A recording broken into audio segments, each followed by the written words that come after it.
Hi students, welcome to EPG Pathshala. I am Dr. M.D. Shubha and I am here to lecture on the topic dividend policy. Now what is dividend referred to? Dividend refers to that portion of a firm's net earnings which are to be paid to the shareholders or ordinary shareholders. Dividend refers to the income that has been earned by the company which has to be paid to the equity shareholders. If the company does not want to pay dividends, the alternate is to retain the earnings with the company itself in order to take care of future investment opportunities of the company. As there is no legal commitment on the company to compulsorily pay dividends, company have two options. One, it can decide to pay dividends to satisfy the needs of the investors, or on other hand, retain the earnings with the company itself in order to take care of its future investment option. The idea is to consider to give dividend or not to give dividend based on the available investment opportunities of the company. That is why this dividend decision becomes very important financial decision for a financial manager, because this is crucial as to whether the company has to retain the profits or give it to the shareholders. Now, what are the determinants of dividend policy? A dividend policy refers to the stand that the company takes when it comes to payment of dividend to the equity shareholders. So, in this case, we will just understand how the company actually arrives at the dividend. So, after taking care of all the fixed and variable expenses, the operating income of the company is arrived. From the operating income, interest to the equity shareholders is paid, and on the remaining amount of money, the government tax is being deducted. After the tax has been paid, from the earnings after tax, the preference dividend, if any, is to be paid to the preference shareholders. The remaining amount of money which is available with the company is called as the earnings available to equity shareholders. The company has the option of dividing the earnings available to equity shareholders by the total number of shareholders of the company and distribute the same as dividend or earnings per share to the equity shareholders fully. So, in that case, the earnings per share and the dividend per share will be the same. But you will see that companies usually don't prefer to distribute all the earnings that are available to the shareholders fully to the. Now, one of the important factors which determines the dividend policy of a firm is the dividend payout ratio. The dividend payout ratio refers to nothing but the percentage of net earnings which are distributed to shareholders as dividends. So, this dividend payout ratio will clearly tell how much portion of money is retained as earnings with the company and how much portion is distributed to the equity shareholders. So, companies will choose a dividend policy or choose a dividend payout ratio in such a way that some amount of money is kept for development activities of the company and a reasonable amount of money is given to the shareholders in such a way that shareholders are also happy, the company's financial requirements also is taken into consideration. This leads to the maximization of the wealth of the shareholders, and therefore one of the important activity of the company is to choose a correct DP ratio. And another important factor that has to be taken into consideration is to make sufficient provision for financing the growth, and this growth aspect also has to be taken into consideration while we are making a dividend policy. So, when companies are having sufficient growth opportunities, in that case it is advisable for the company to retain sufficient amount of money or sometimes all of the money as earnings, retain earnings for the development activities.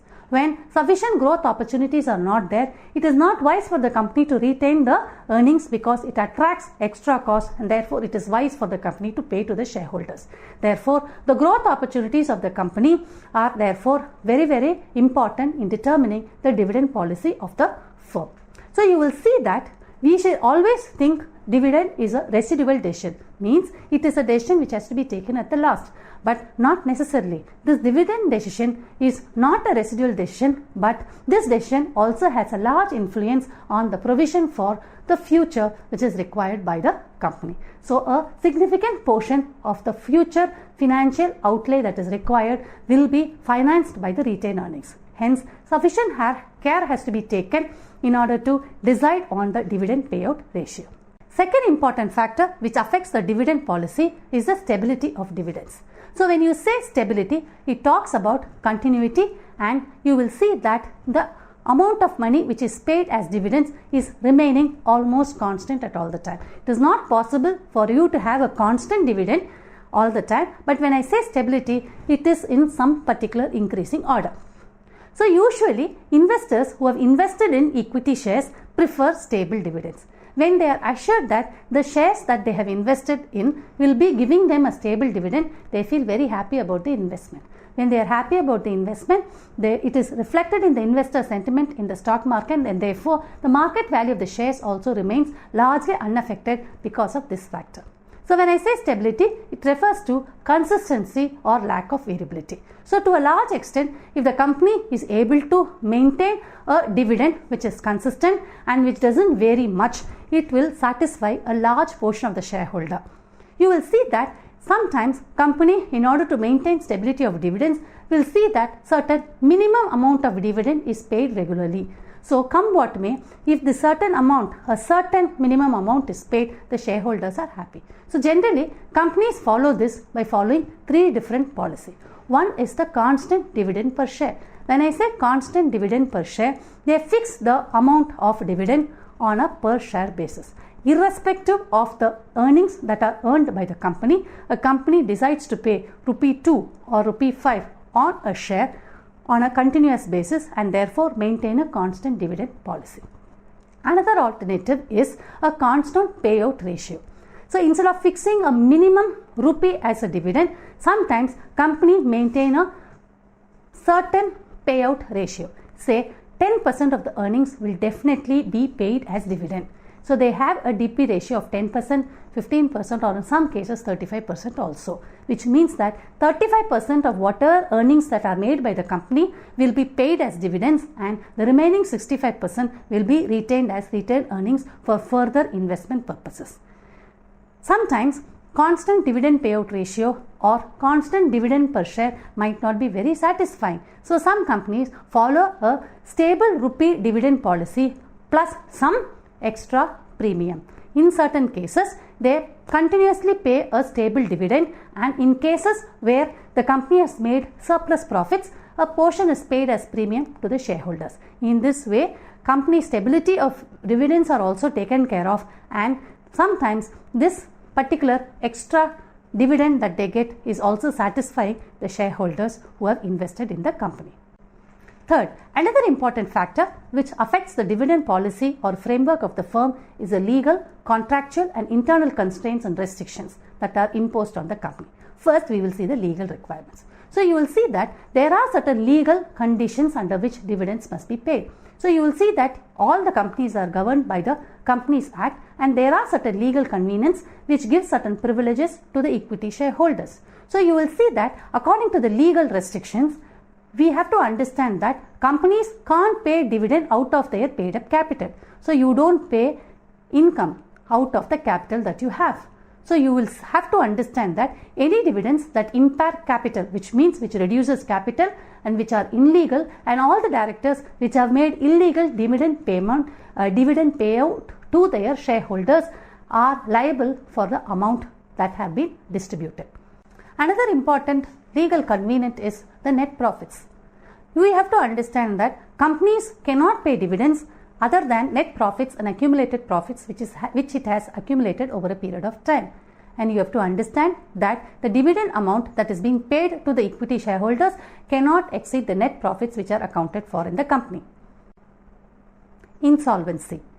So you will see that a firm is said to be insolvent in two situations: when the liabilities of the firms are exceeding the assets, and when companies are unable to pay their bills, we say companies are insolvent. So if when a company is insolvent, the firm cannot be expected to pay dividends in either of the above cases. So this is something that has to be taken into consideration while formulating the dividend policy of the firm. Next comes the contractual requirements. So you will see that we have seen there are different sources of finance which the companies employ in order to take care of their financial commitments. Sometimes companies take term loans or soft loans from specified financial institutions to take care of their financial commitments or financial difficulties. So sometimes when they avail special loans from certain financial institutions, they are entering into certain contractual requirements where they agree with the loan sanctioning authority that they will not pay dividends till the time they have repaid this soft loan. So sometimes these contractual agreements which they have entered into with the financial institutions might impair the payment of dividends. Next, we will see the internal constraints which are likely to affect the dividend policy of the firm. So you will see that there are certain constraints which are very unique to the firm, and they include the following. Liquid assets. Now, what constitute the liquid assets of the firm? The cash that is available with the hand, all the assets they have in the form of marketable securities, their receivables, and all other forms which can be immediately convertible into cash will determine their liquid assets. So some companies have sufficient liquid assets to take care of all their financial commitments. But there are certain situations, or when there is a market recession, you will find that there will be significant portion of the liquid assets blocked in the form of receivables, which will affect the liquidity portion of the company.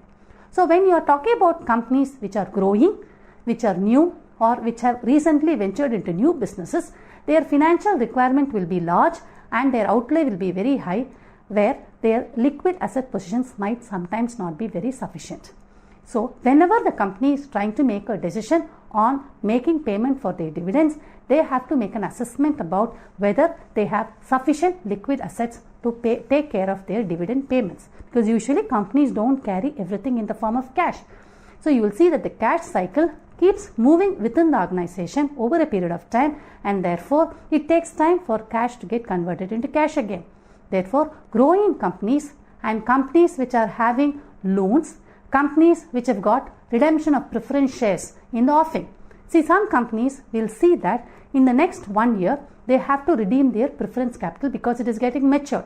So at that time there will be a huge outlay and there will be a huge burden on the company to redeem their preference shares or redeem their debenture certificate.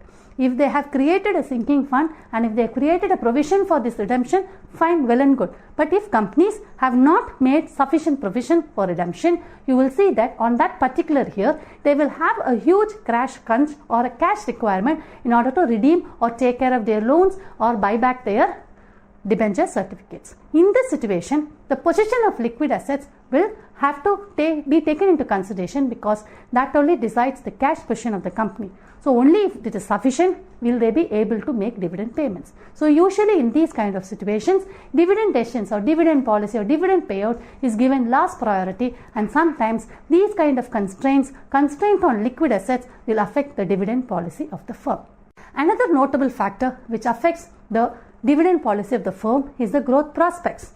So if the company is booming and there are huge growth possibilities, diversification prospects and huge export orders which are available for the company, it will be very good for the company. But you have to understand all these call for huge financial outlay and therefore needs lot of investment per se. So when such growth opportunities are present with the company, it calls for huge cash requirements. In that case, when they are having retained earnings or that year's current earnings with them, they will give more preference to using some portion of their retained earnings or some portions of their dividend payment for taking care of their investment requirements. So companies with growth prospects will show less interest in making payment of dividends and vice versa. So growth prospects of the firm have a significant impact on the dividend policy.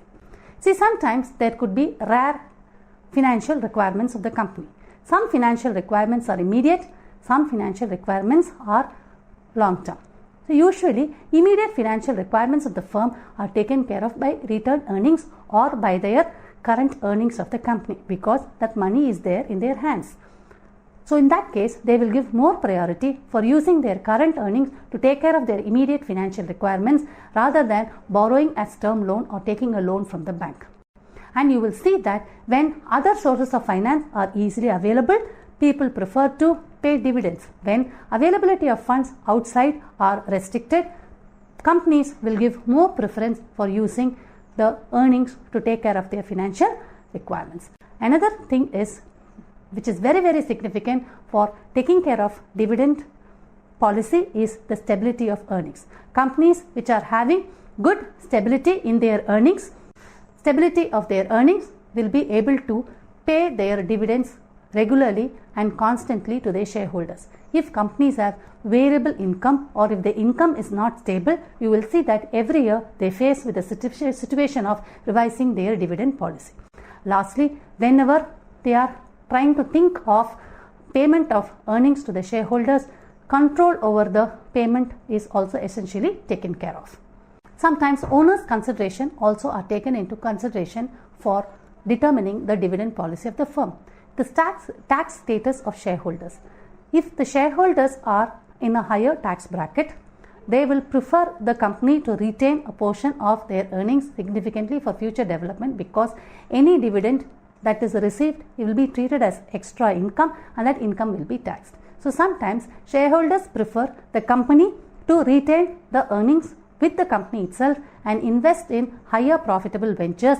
Therefore, the value of the shares that they are holding will increase. So naturally, since companies have tax considerations, it is easier for the companies to save tax by retaining the earnings than at the shareholders level. So such decisions also will influence the dividend policy of the firm.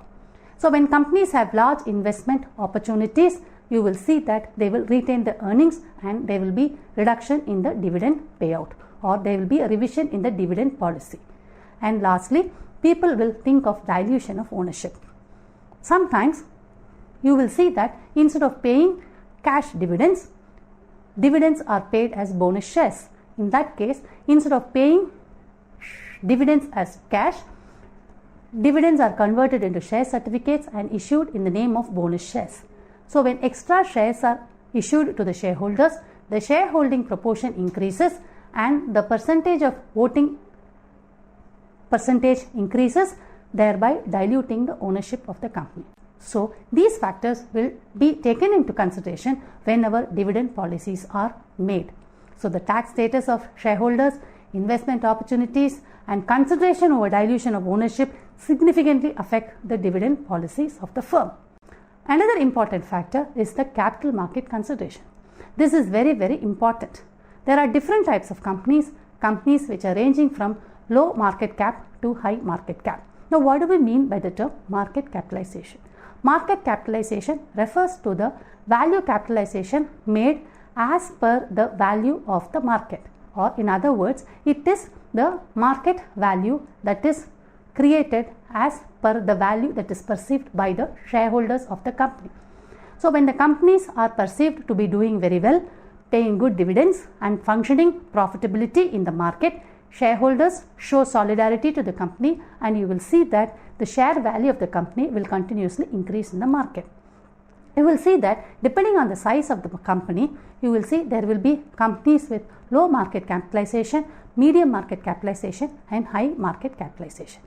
This low, high, and medium market capitalization has an influence on their dividend policy. So when big companies which are continuously growing, which are diversifying in new businesses, if they pay a minimum dividend, it is not going to have a significant impact on the shareholders, because the shareholders assume that whenever companies retain earnings, they are used by the company for profitable growth ventures. In case of low market capitalization, shareholders are aware that the company is growing and it is very small, and even a small amount received as dividend is quite happy. But you will see that in certain cases, whenever a company is retaining its earnings and not paying dividends regularly, it sends a message and signal to the shareholders. So it becomes important. Whenever dividends are paid, it indicates growth and good performance on part of the company. So it is a message, it is an indicator on the performance of the company.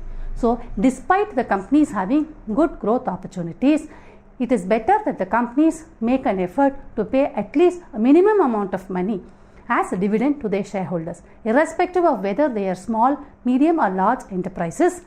Dividends have to be paid because dividends sends a message. Dividend sends a message that companies are performing, companies are making profit, and companies have intention to distribute the profits to the shareholders. So these capital market considerations also should be taken into consideration while formulating the dividend policies of the firm. Inflation. Another important factor that affects each and every individual in our country is inflation. So inflation refers to the steady rises in the prices of commodities and services over a specific period of time. Now, we all know that nobody remains unaffected because of inflation. So you will see that an inflationary situation leads to the rise in prices of all commodities, and you will see that it has an effect on the disposable income of each and every person in the country.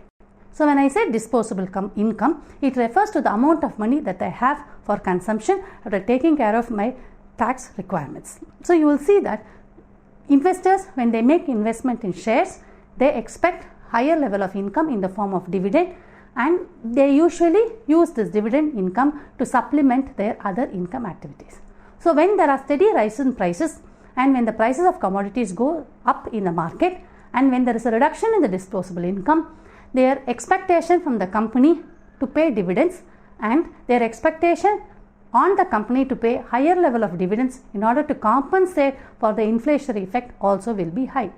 You cannot avoid the investors having expectations on the company to pay them more in these kind of situations.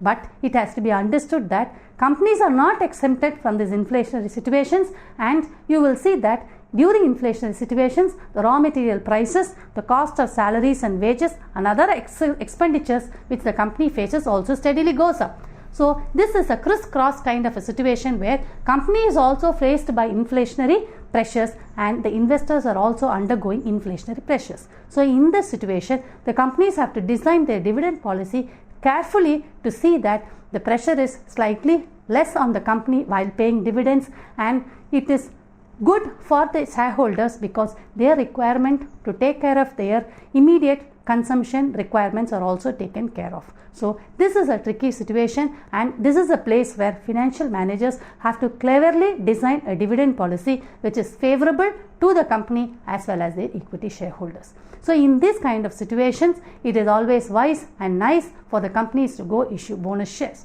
So when the company is not able or not in a position to make payment in the form of cash, or sometimes there is surplus cash which needs to be accounted for, it either has to be invested in investment opportunities or that cash has to be distributed to the profits. So you will see that companies have some pressure in distributing profits in the form of cash to the shareholders. In that case, companies convert these dividends into bonus shares, and these shares are being distributed on a pro rata basis to all the shareholders. Therefore, the companies can take the path of issuing bonus shares. This way, try to satisfy the requirements of the shareholders. So in this particular class, we saw about the various factors which affects the dividend policy of the firm. So in a nutshell, dividend decision cannot be considered to be something as a residual decision, but this is a forerunner to the future planning of the company. When the company has good growth prospects, companies can choose to pay more retained earnings and retain it with the company and pay less dividends to the shareholders.